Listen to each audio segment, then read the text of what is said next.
Welcome to the American Intelligence Media and Aim for Truth, the home of the Anonymous Patriots.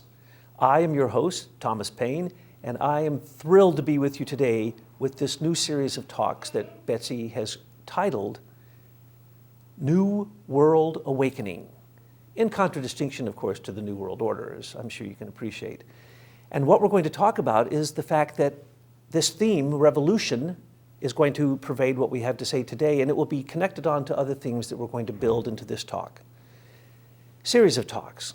Now, if we want to talk about revolution, and those of you who are subscribers quite well know revolution is a topic that we love to talk about, we have to talk about not only a revolution in geopolitics, but a revolution in science and technology, in consciousness and religion, in all aspects of life. Anywhere you look, you're going to see a revolution.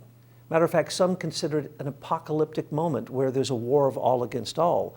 One revolution after the next, whether it's the purple revolution of George Soros trying to take over Donald Trump, whether it's Donald Trump's second American Revolution counteracting the George Soros purple revolution, which I'm sure many of you have heard.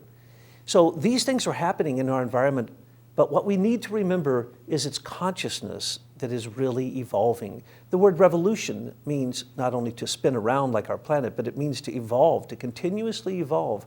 And it is incumbent upon us to not only put materialistic thoughts out in terms of revolution, but also consciousness thoughts, thoughts that can actually show us that in essence it only takes a few people to accomplish a revolution successfully. So as we look out on the world right now, we see quantum leaps in every aspect of our lives. We see quantum leaps in physics. We see it in mechanics. We see it in computing. We see it in geopolitics. We see it in every aspect of our life. There's a revolution, quantum leaps that are taking place. What we need to find out is that we are the dawn bringers. We are the keepers of the future. We are the forerunners. We are the ones who will decide which revolution we're going to participate in. And remember, it only takes a small bit of leaven to raise the loaf of bread. It only takes a few people. For instance, it was less than 5% of the people in the 13 colonies that basically led and effectively won the American Revolution and brought freedom and democracy to all the rest that were there. Many of them sat back on their laurels and they had a good time with the royalists as they gave them their house to live in. And they looked at these colonists and this first American Revolution as a bunch of ragtag radical conspiracy theorists. They didn't want to buck the system. They didn't want to revolt. They didn't want a revolution. It would have disturbed their lives. That's the condition of modern Americans also. Some just simply ignore the fact that the Democratic National Convention, as we have said again and again, was given $6 billion in the last few elections by George Soros. One person basically bought the Democratic National Party. This is an amazing thing. When we can see that that revolution, now George Soros took his $18 billion and put it into the 184 non-government organizations that he supports, what he calls his foundations. And he did that so that the money couldn't be taken from him. Those $18 billion are going to drive the far leftist agenda for years to come. This is a revolution we're in. We pointed out those 184 different groups, and now every time there's one of these groups that comes out on the street, they're busted as agents of George Soros. So we could point out that George Soros, in multiple color revolutions, starting with the USSR, later Russia, Czechoslovakia, all throughout the world, George Soros has affected color revolutions. But many people have never awakened to that. What we tell them is a shock to them.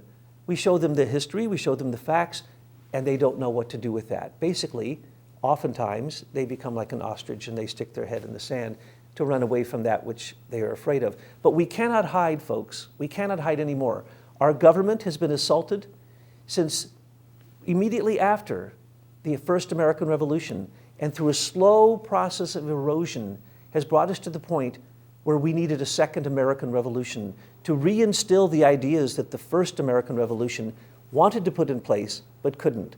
So, because they basically took on the onus of the horrendous unresolved issue of slavery and the fact that the North and the South were being fought over by imperialistic forces, the forces of the British East India Company and the forces of the Dutch East India Company.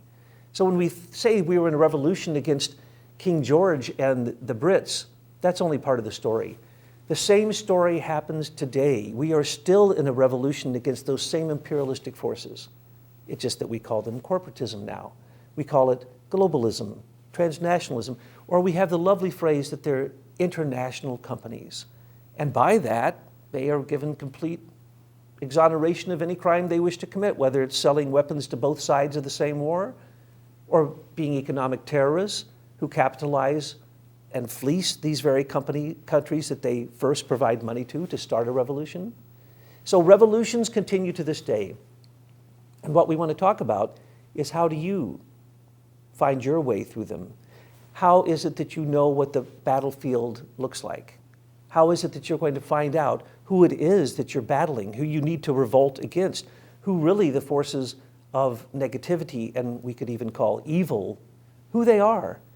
And we have done that again and again through our citizens' intelligence reports, again and again revealing people like James Comey, like Robert Mueller, like Henry Kissinger, and on, the many bad players that are out there, that if you look at their history, you know whose side they're on, and you know whose side you want to be on once you know who it is that you're battling against. So that's what we're going to do today. We're going to talk about revolution inward and outward, consciousness and outwardly in the geopolitical world, in all the different fields of manifestation. For instance, if we think about a revolution, we have to think about the revolution in technology, in medicine, in agriculture, energy, and in religion, in human rights. Also, in our modern time, we have to look at the revolution that people call the experience and the mood of apocalypse, the war of all against all. People feel assaulted from all directions, whether it's from their own government, from outside governments, whether it's from the IRS, whether it's from your boss at work, whether it's from the vaccines that are being put in your body. No matter where you look, you're going to find that you need to have an understanding that gets you through our apocalyptic time. And that's going to be one of the topics of the New World Awakening series of lectures that we're giving. And then we're going to also point at future trends, because what we see now is a very sad state of affairs. Because if we think about future trends, we hear about things that are no longer human, that take the human out of the equation. So let's just look at each one of these for a moment.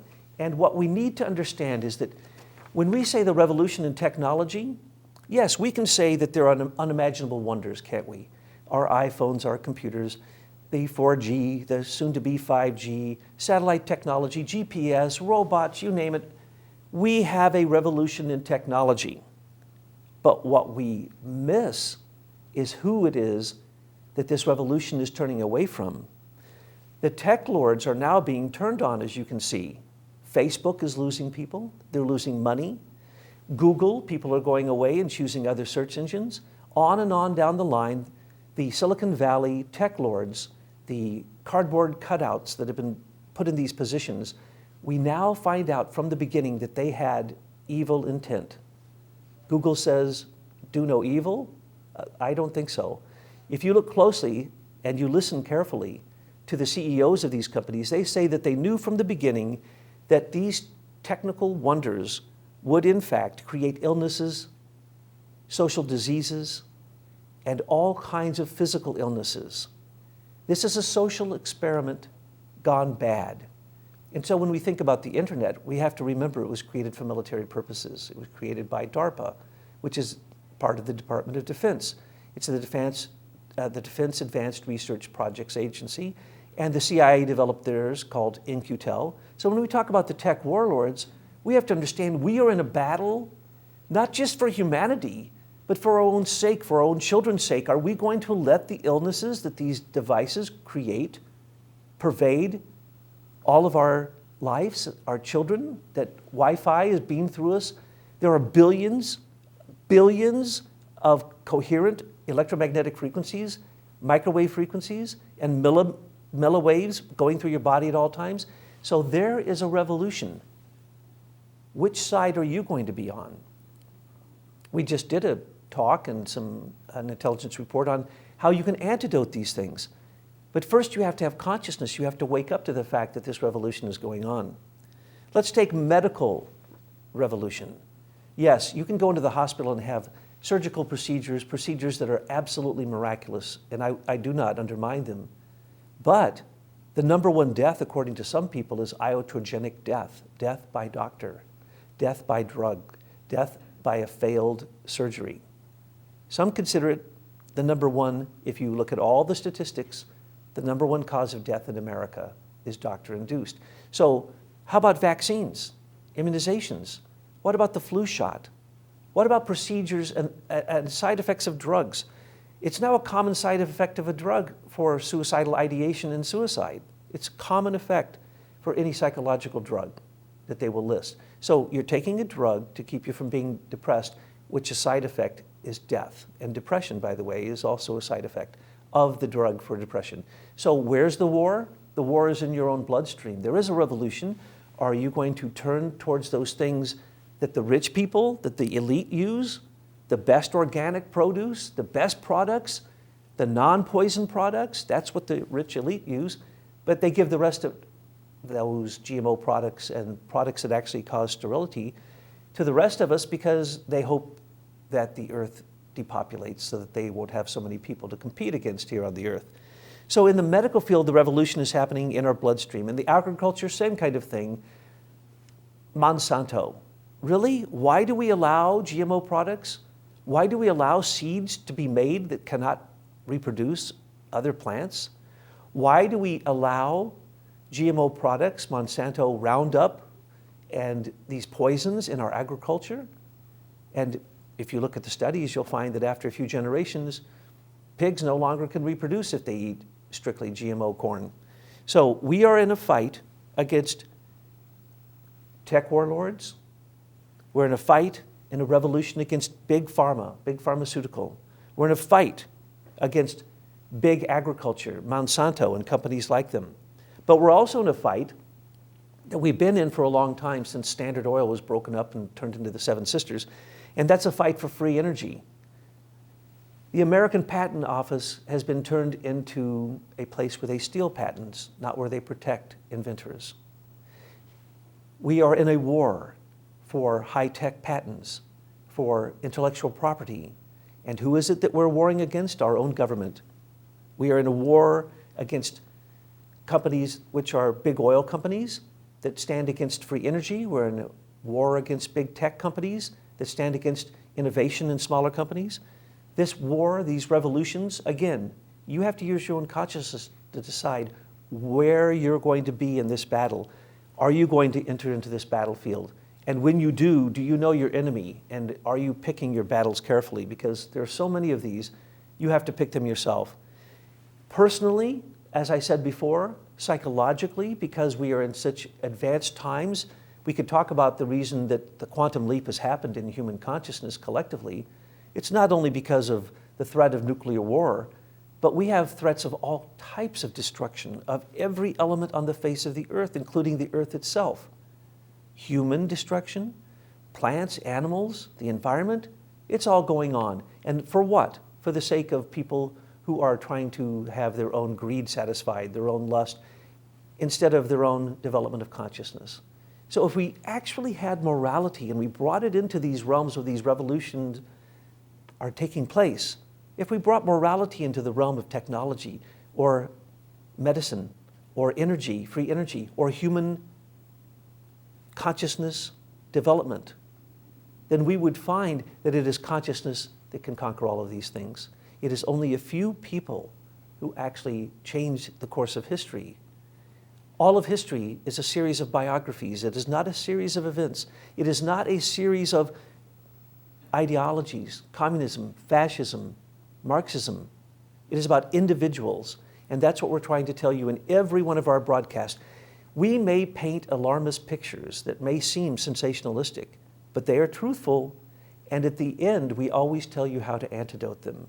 And that is the key factor that we offer that oftentimes you don't see in other news reports or other news aggregation agencies as we have produced with Truth News headlines. And also, when we talk about consciousness in the future talks, we're going to be talking about a bridge that we have called the glass bead game, where you can bridge over to some of our other sites, to some of our other blogs that are based upon consciousness, not just geopolitical truth awakening, but the awakening in the individual and the way that the individual can antidote all of these things that we're talking about. So far, we have found nothing that can't be antidoted. Even nuclear energy can be completely replaced with a different type of substance. Instead of uranium, we can use thorium. We do not need the nuclear weapons. We've yet to ever use one. We are actually the best of trading friends with the very people, most of the people who have those nuclear weapons, and or we gave them to them and we paid for their development. So really, nuclear weapons can be solved very quickly.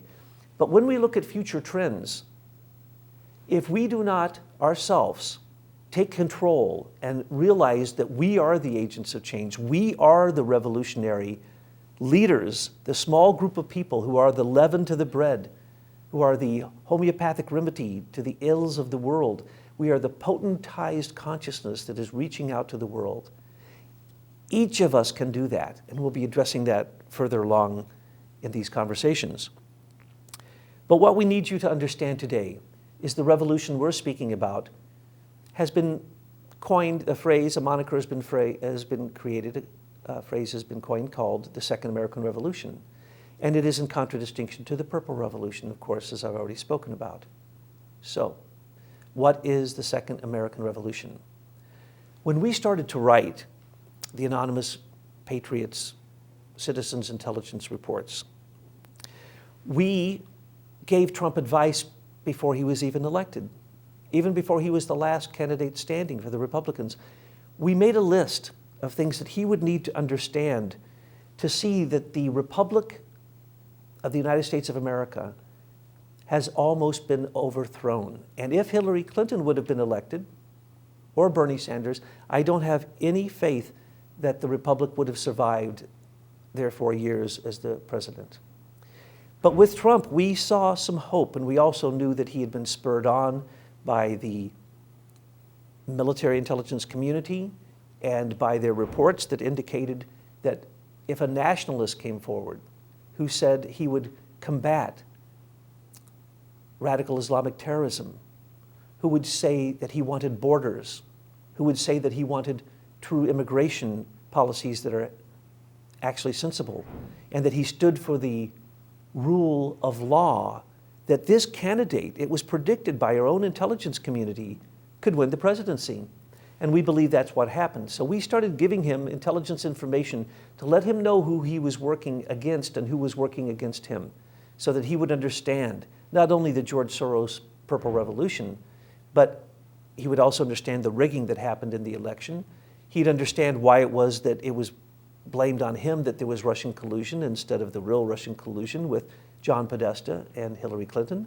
And so we laid out for him a list of about a dozen things that had happened to America that has caused corporatism, transnationalist, international companies to come in and to take over elements of the United States government under the guise of federalism. Federalism has been fought over since its invention in 1871, when George Washington decided that he would create the Washington District of Columbia.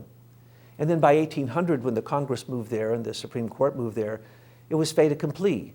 We now had what had already happened in the world in the Vatican called the Vatican City, which is an independent country unto itself that no laws apply that are not made up by the Pope.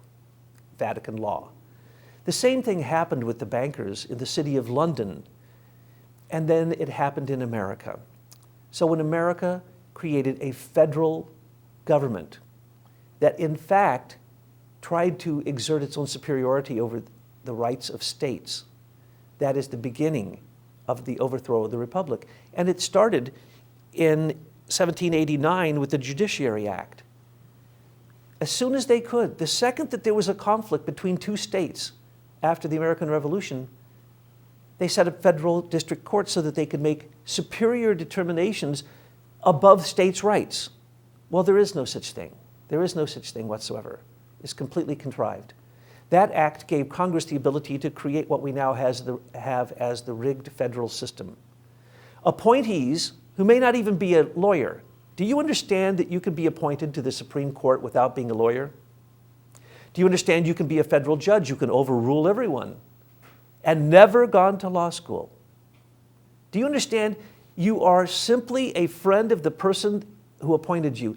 That means that almost every federal judge is clearly partisan the second that they are elected. In other words, by the court you go before, you know, the federal court you go before, you already know the determination because you know who the judge is and you know who the judge's friends are who placed him in that position of power.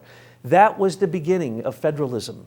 That created the ability then for federal courts to exist in states, even before they existed in Washington, D.C., the District of Columbia, where I suggest the only federal court should exist. There should be no superior federal court over a state court. There is no such thing. There's no constitutional provision for such a thing. That was the first erosion of our own democracy, of our own freedom. That, and of course, not facing the terrible, terrible consequences of slavery, which is why we went into a second war, a civil war. But you have to remember, the first forces that were there were a fight between imperialism. And the Civil War was nothing more than the carrying out of that imperialism with the North winning. So, when George Washington created the Federal District of Columbia, a district was created that is completely sovereign unto itself and above the United States of America. This is a shock to most people, but there was a charter that was created in 1871, and when that charter was written, it was signed by a Jesuit, as a matter of fact, and it basically said that the United States of America is a corporation, and that corporation is created to pay foreign debt, it's created to conduct foreign wars, it's created to, at first, have a domestic army, and also to have certain federal powers in territories. Because remember, the colonies were different than our territories, and to this very day, the only real reason for federal courts outside of the District of Columbia are for territories. So what happened when federalism was created? States' rights were set aside and still have been to this very day. In 1817, though, as soon as they could, the robber barons, the rich elite, the bankers and the brokers, the warlord bankers and warlord brokers started trading stocks and commodities. So in 1920, when the illegal gambling casino of the New York Stock Exchange started, we started betting for free. In other words, the rich could bet without paying taxes. That's still going on. That can be solved very easily. So we told Trump about this. We told him about these things that are eroding and undermining the U.S. Constitution and the U.S. Bill of Rights.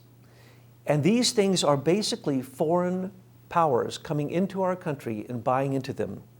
And so when we, after World War I, had the challenge of what we were going to do, we had a very weak president, Woodrow Wilson.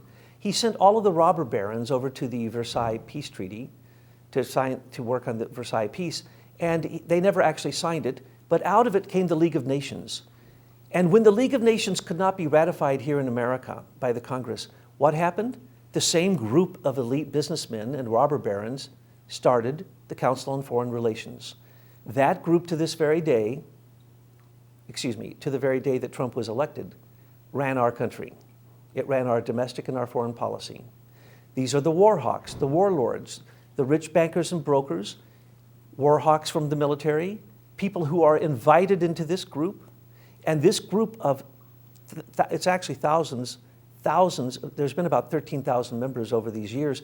They bring them in and they continue Henry Kissinger's plot, which is the clash of nations. We must always keep other nations in a condition of war, and that is the way that U.S. will keep its supremacy. This is the counseling, this is the advice of the Council on Foreign Relations.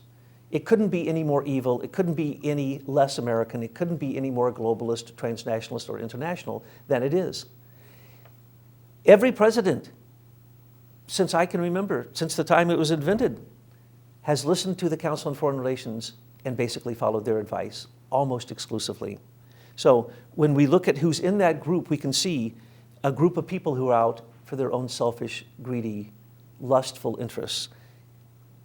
Also at the same time, though, in 1913, we had one of the worst things that could have happened to our economy happen, and that's that a central bank system was brought to America and forced upon America by the same central bankers who have done this throughout many other countries, but it was coming specifically from Britain. So when we set up in 1913 the United States Federal Reserve, it is not federal, it is not a reserve, and it does not belong to the United States. It is a corporation that has a dozen central banks in it, and they basically have the right to print money for us and charge us interest.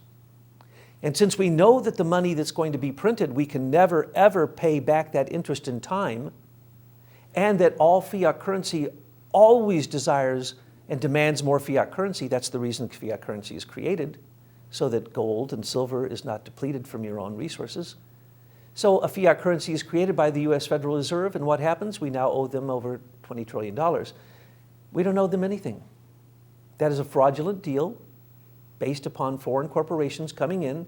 And when you look at the owners, because it is a private corporation, but there is a part that is public. And every few years we give the US Federal Reserve around $20 billion. And they break it up and give it to their dozen central banks, and they give it to their stockholders, their shareholders. Yes, that's right. US taxpayers' money goes to pay foreign interests who bought into the US Federal Reserve from the beginning. And it is the one thing that continues to take us down. The US Federal Reserve does not create US money policy, financial policy. That is created by the Exchange Stabilization Fund.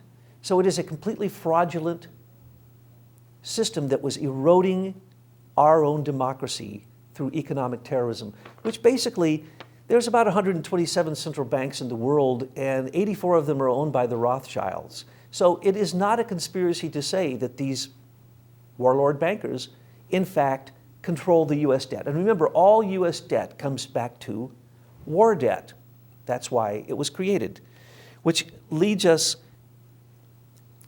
to the US 16th Amendment, which was to create the Internal Revenue Service and allow taxes to be foisted upon the American public as war debt. Wars that we did not necessarily agree to go into as states, nor as a Congress.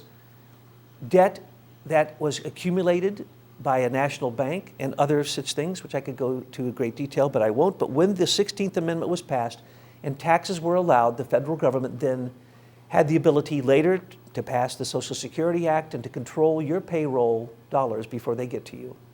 Why would, how many of us go into the District of Columbia a year, or even in our entire life?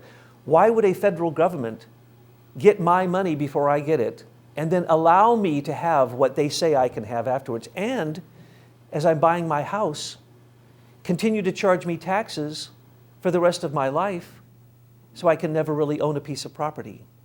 So you see, what happened with the Declaration of Independence, Thomas Locke's idea of life, liberty, and property was dropped in that phrase in the Declaration of Independence for the pursuit of happiness. The pursuit of happiness, not happiness itself, but the continual pursuit of happiness as if it cannot be attained. That is an unalienable right? No, I would think happiness and contentment and property, knowing that what I own, I get to continue to own and not have to pay a fake federal government money for. So when the League of Nations was created, it later, because it could not get approved in America, became the United Nations. And we told Trump from the beginning that the number one thing that he would need to do as a nationalist is end our associations with all of the criminal components of the United Nations. So the United Nations, for instance, under George Bush Sr., went to war with Iraq because of a United Nations resolution. In other words, he usurped the Congress to go to war. And he stood before the United Nations and said, I promise you that the new world order will come to pass and we will rule the world. And that's where globalism's banner was raised and has not been lowered until Trump was elected the president.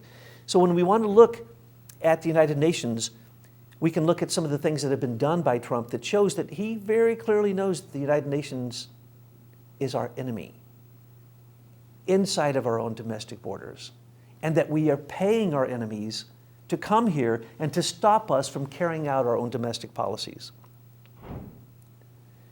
After World War II, just like after World War I, setting up the League of Nations, which became the United Nations, after World War II, they set up the Bank for International Settlement.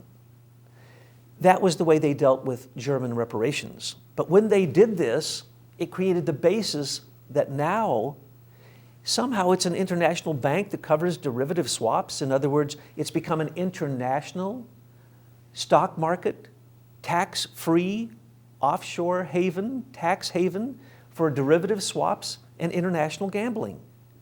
We should pull out of that completely. We should also pull out of the World Bank, which is part of the United Nations, the World Trade Organization, which is part of the United Nations, and the International Monetary Fund, because these organizations have control over our economy. Under the guise that we're spreading democracy through the United Nations, this is complete nonsense. The United Nations has never spread democracy anywhere.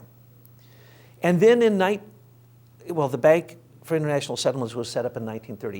In 1934, a mysterious part of the U.S. Treasury was set up that controls our markets. All markets are controlled by the Exchange Stabilization Fund. Now, people find this shocking when we say it, but we've demonstrated it, why that's true in our intelligence reports. You can look this up. So, for the Exchange Stabilization Fund, they own our money. They, in fact, control our gold. Somehow, we give our money, our gold, to the Exchange Stabilization Fund, which is just a group of people that aren't even told what to do by the president. They do not have to follow what the head of the U.S. Treasury tells them to do. The Exchange Stabilization Fund also has the plunge protection team, and they use the central banks and the U.S. Fed and the New York office of the New York Fed as their tool to use 5 brokerage companies that basically control most of global economy. Not American economy. It controls American economy, but it isn't controlled by Americans. It's controlled by international interests. And so we see this happening with the Exchange Stabilization Fund not even being under the control necessarily of the U.S. Treasury. These things may come as a shock to you, but this was the erosion that was happening before everyone's eyes that they could not see and did not see. And then in 1944, after World War II, we had the Bretton Woods Agreement. During that is when the United Nations set up the World Bank, the International Monetary Fund, and started special drawing rights, which is an international form of currency, which is completely crooked and rigged, and the World Trade Organization. Now, the beauty of this, I always like to say, is that Harry Dexter White is the person who set up all these things, later found out to be a communist, a complete communist, tried and convicted as a communist. So his plan for the United Nations was complete communism. It was complete totalitarianism, and the Russians themselves would not participate because they were in direct contact with Harry Dexter White, and they knew what this was, and they would not participate. To this very day, China and Russia are only now beginning to associate with the World Bank and the International Monetary Fund and participate in special drawing rights. And again, that was a trick. We pulled them in as a trick. Then in 1945, the Central Intelligence Agency, or the Office of Strategic Services, was set up by Allen Dulles. We'll also just say Allen Dulles, the head of the CIA, ordered the death of JFK. This is well known now by things that have been released. And who was one of his agents? The Cuban agent, the head of the Cuban section. There were 6 groups that were targeting him, 6 different groups. One of them was headed by George Bush Sr. This is all well documented. He was there that day. There's even pictures of him. He reported in, he was arrested twice on that day in 2 different outfits, one dressed as a bum and one dressed as an oil businessman, on and on and on. So when the CIA was set up, what was it set up for? You need to read our intelligence report on the 3 aspects of the CIA. If you do not understand those 3 aspects of the CIA, you will never, ever understand it. So when we talk about the rogue CIA, those are just people who've left the CIA or are using CIA methods for their own personal gain. But then there's the gold-backed CIA. After World War II, the gold taken from World War I, of course, was put into the Bank for International Settlements, so they knew this time to steal the gold. So the gold was stolen by the CIA, or the OSS at that point. And also the gold from Japan that had been taken from China and all the places in the East that was being stored in the Philippines was also added to the CIA stash. So if you don't know this, you can't possibly understand what's really going on in world markets, in the way that certain corporations seem to have ultimate control of the military-industrial complex, for lack of better words. Basically corporatism, international corporatism. So if you don't understand that the CIA has been the military branch of corporatism and imperialism from the beginning, it is a war starter. They are revolution starters. If you don't understand that, then you don't understand the CIA. That's the good part of the CIA. Then there's two bad parts of the CIA. So at the death of JFK, that was when the CIA planned to enter into the White House fully. And as we know, George Bush Sr. became the vice president during Reagan's time, who also, he was almost assassinated, that George Bush Sr. would have become president. Isn't that a coincidence? And then from that time on, we have seen nothing but the CIA perversion of the executive branch of our government. So the federal government that is led by the executive branch, which is 4.5 million people, is completely a product of CIA subversion, espionage, sabotage, and indoctrination. That may come as a shock to you also. I'm sure it came as a shock to President Trump when he realized the depth of this and how far that it went. But when the CIA was started, that was really the chance later for the Bush rogue CIA and for the White House to be turned into basically a mafia ever since the time of George Bush Sr. becoming the vice president. And then it led to the lawlessness of Obama. So in 2010, the Dodd-Frank Act, that was the end. That's when the warlord bankers and brokers had absolutely all holds no longer barred. When they could do whatever they want, act with complete impunity, be exonerated before their crimes. And that lawlessness led us to where Trump then came in and said, the erosion of our republic has come to an end. America will come back, and America will be great again. In other words, the first American Revolution is going to be reinstated by the Second American Revolution. Every 500 years there's a Phoenix cycle, and we're in a 250-year cycle. So right now we have the chance to reinstill the fire that led to the first American Revolution, and we see that. We see the craziness that's out there. We see people who are killing people over the issue that someone came in and destroyed their hypnotic view of the idea that Democrats are actually looking out for their interests, or that Democrats are honest, or that these ideas that Hillary didn't get elected are blowing people's minds. There are people who are still saying in the news that it is possible that Mueller's investigation will kick Trump out and that Hillary will become our president. Still, this was just 2 weeks ago in a major mainstream media outlet. That's how bad it is in terms of the people who were an inch away from completing the overthrow of the U.S. Republic by federalism and corporatism were so close to winning the day. But Trump was elected, even against the fact that the election was rigged in so many ways we can't begin to tell you. And these are the things that he started to do that show us that he either knew what we were talking about and we put out in our reports before he was elected and ever since, or that he's already figured all this out and that he has some very good intelligence. He came in and the first thing he said is he's going to enforce the rule of law.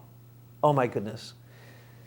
The unlawful rats started jumping the ship instantaneously. All he had to do was stand up and say, I'm going to enforce the rule of law. There has been lawlessness, absolute lawlessness, in the last few administrations. And we see that coming out every day. That is no exaggeration whatsoever. Then he said something totally radical. He said he was going to do his job and he was going to secure the borders and he was going to enforce immigration law. This is shocking. This is absolutely shocking. How can anyone say such a horrifying thing? To say that the America that had been given away was going to come back, and that we were going to create borders, and we were going to follow our own immigration laws. And now we see these astounding things that are going on with DACA and the amazing art of the deal that he's doing with the Democrats, who couldn't pass any immigration laws themselves when they controlled the House and Congress. So they're not going to pass it now. Where will these borders be? They're already there. When is Trump going to build them? He's already started. They don't seem to notice. They don't seem to notice that many of the DACA illegal immigrants left the country when he came to be our president. We had more people, illegal aliens, flee to Canada and Mexico and Europe than we could count. We don't know. There's estimates, and they're huge. We have people who are packing it up and leaving because, why? They're criminal aliens, and they know that sanctuary cities are not going to last, and there will be no more sanctuary states. So what has he done? He is he's going right down the list, and he's creating a new revolution, the Second American Revolution. When he came to power, one of the first things he said was, I am going to decrease the money we give to the United Nations. He didn't call them any names. I called them names. I'm going to decrease the money we give to the United Nations by 50%. Nikki Haley, our UN representative, went nuts. And now she's Trump's biggest supporter. So what have we done? We stopped $26 billion to the UN refugee program. We have stopped our strong association with the UN World Bank. We have stopped our strong association with the UN World Trade Organization. We have pulled our money out of UNESCO. We have pulled our money from the UN World Health Organization. We have pulled it away from the peacekeeping troops because we found them to be pedophiles and found them to actually be creating horrible crimes wherever they go. So the UN is, in fact, as Trump said, they are not our friends. We also are decreasing our association with the International Monetary Fund now that we got Russia and China to try to say that they would come onto a gold standard. We're not going to go onto a gold standard. That was a trick so they would buy our gold. It was a trick so that we could get them into believing the special drawing rights would work. Have you seen China pulling down any special drawing rights? No, Trump has trumped them. And for the Bank of International Settlements, he hasn't worked on that yet, but when that comes, and it will come, he will stop the derivative trading that could, in fact, completely collapse all world economies overnight. So we know that he's quite aware of that. He's spoken about that before. We suggested that he completely withdraw from the climate accords. He did so. He saved us $5 trillion by 2020. $5 trillion. End to globalism, transnationalism, we ask, in all accords. NAFTA, the Iran nuclear deal, TPP, TIPP, we see that that's happening. Now, he constantly says, oh no, I'm willing to consider these things again. I'm willing to think about all these accords. And then he's going to make sure that we benefit from them. That's the only reason that he's even considering looking at some of these again. We ask to ignore and close the Council on Foreign Relations. He met with Kissinger twice actually. I think he requested one meeting, and then Kissinger requested the other meeting, and then what happened? He hasn't taken any advice from Kissinger. That day, Kissinger came out and said all the advice that he was giving to Trump, and Trump followed none of it. It's beautiful. Trump has, I don't know anyone from his administration that has attended any meetings of the Council on Foreign Relations. As a matter of fact, I haven't even heard of a meeting. I know they did their publication this year, but basically the Council on Foreign Relations has been defanged. We suggested withdraw from NATO. Well, he's done better. He's making all the NATO members pay, buy weapons to defend themselves, and then he'll withdraw from NATO, mark our words. And he also made sure that certain countries didn't get into NATO, like Turkey, Ukraine, and others, because that would simply show that this treaty is nothing more than insanity. It's the type of treaty that got us into World War I and II. We don't need that. Restructure the tax situation concerning the New York Stock Exchange and commodities exchanges. Right now, we may need to back off on that. We couldn't have imagined that he would pull the plug on the Exchange Stabilization Fund and the plunge protection team and just let the market roar into astronomical figures. It is unbelievable what he's done with the markets worldwide. No one could have predicted that. We didn't predict that. We couldn't have predicted that. And for him to say that he's going to allow Saudi Arabia, if they can stop terrorism and promoting terrorism, that he's going to allow them to get listed on the New York Stock Exchange, is one of the most radical things that has ever been said in the time since U.S. oil has, U.S. petrodollar has controlled the world economy. So what we're seeing now is absolutely radical with what he wants to do with the stock exchange, and it could be literally a reforming of it in every way. We also suggested that they audit, seize the assets of the U.S. Federal Reserve and the 12 central banks, and then simply default on the debt. We have a contract with them that just last year we could have said, no, we end our contract with you. If we ended our contract with them, which we can breach at any moment, we do not owe the debt. So Trump could make over $20 trillion in one day, and that does not require an action of Congress. End Washington, D.C. lobbying. He actually came to power and said there's going to be no more lobbying. And the one person that he allowed during the election, Paul Manafort, the great lobbyist, look what happened with that. But that lobbyist got him through the Electoral College. But he knows no more lobbying because that's just paid interest buying votes. And then we suggested that he needed to audit the Housing and Urban Development Agency, which they did, and they found slush funds of tens of billions of dollars. We know that trillions of dollars has been slushed through housing and urban development, especially in Arkansas, and through the Lockheed, Boeing, and other corporations that get these no-bid contracts. So when you want to talk about the $21 trillion in off-book accounting, that's what we're talking about. When you want to talk about the $9.5 trillion missing from the Pentagon's budget, that's what we're talking about. We need to audit all of these agencies. We need to repeal Obamacare because it was an illegal tax created, by the way, and legislated by the Supreme Court. And of course, its mandate, and that has in fact been repealed. We also need to expose, and he needs to expose George Soros, which has happened, because again and again, he's called out the very people who are funding these things. We need to restructure the Internal Revenue Service. His tax reform has done so. We need to end the United Nations Refugee Program in America. Lo and behold, he did. We need to end the Federal Department of Education because it is illegal, it is unconstitutional, it does not need to exist. It is just more federal control. Basically, he's phasing it out. We need to end the bombing of any foreign countries that are not sanctioned by the U.S. Congress. He ended the war in Iraq, Syria. He's going to end the war in Afghanistan. We pulled out of our support of Yemen, so on and so forth. So we're seeing all of that happen in a measured way, but not so that we look weak, but so that we still look strong even afterwards. We need to end the tech monopoly. What did he do? He said antitrust. He said monopoly. And now we were told that it was either going to be Mark Zuckerberg to be our next president or Jeff Bezos. Those were our two choices. Neither one of them seemed to be running for president. And it seems as if the Silicon Valley tech lords that gave Obama $2 billion for his library seem to be on the run.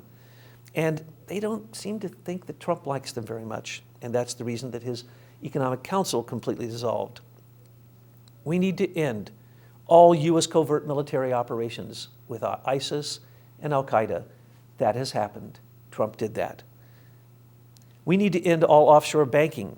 That hasn't happened, but his new executive order going after the first group that was public and the 39 who weren't, I assure you, those people are missing a lot of money in their offshore accounts at this point because those funds have been frozen, if not seized.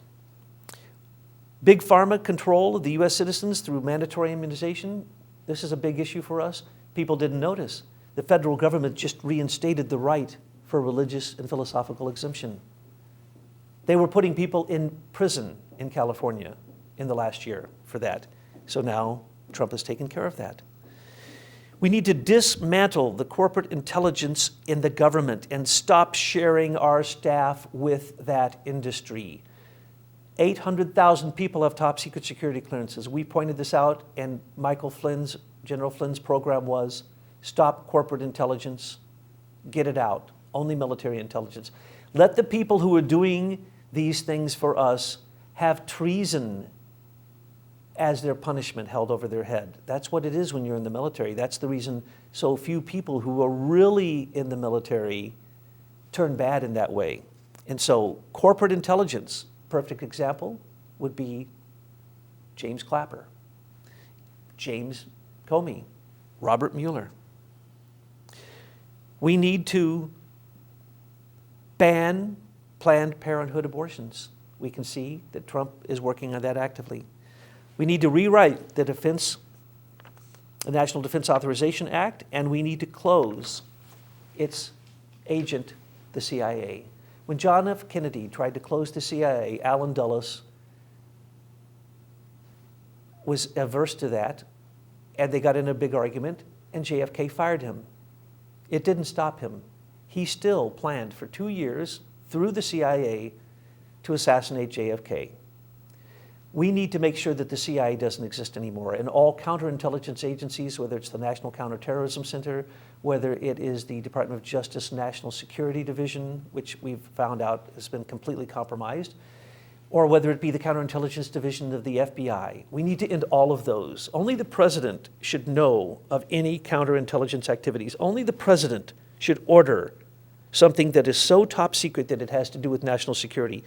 The fact that bureaucrats in these agencies order and maintain offices of black ops and black budget activities should be illegal. There should be no such thing. But I assure you, there are more offices and there are more black ops operations than anyone can count in the United States government. So what we see in the revolution that is happening right now, we call the Second American Revolution. We see Donald Trump as a new George Washington.